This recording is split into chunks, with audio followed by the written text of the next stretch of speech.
Overall, that X5 is looking good. Today, going to take out the X3, warm it up, get a little shift light action going, and 0 to 60 run.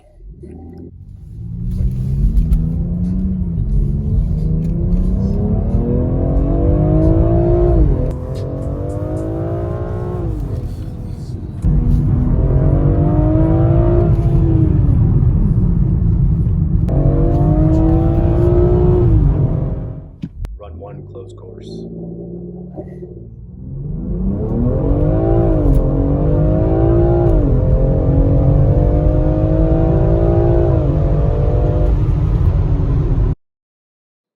Now here's another run, and then I overlay again with the draggy. You'll see that I'm also doing it on video and frame by frame.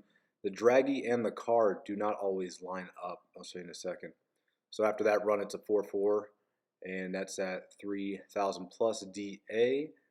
This is exactly on par with what I'd expect. If you look at the next frame, it's about a 4.2. 58 miles an hour to the 60 on the vehicle. Right around that 4.2, 4.3 is what I'd expect for the DA, being 3.9-ish on a great launch with this. From the front end, the X3 lacks a little bit. The X5 is going to win that all day in carbon black. Just the main grills, and you wrap around to the rear. Yeah, the wheels on the BMWs are great. The only thing about the X5M is that it's a 21 to 22 staggered. 22s look great. 22s all around look perfect on the X5 to me. So you can check it out right here. There's a 22 up front. A little bit of a rake look on the side profile. You have the 21s. 21s all around on the X3M. Again, grill, Platonic blue. Hey, they're both ex-BMW vehicles. Very aggressive. They look good. Take a listen.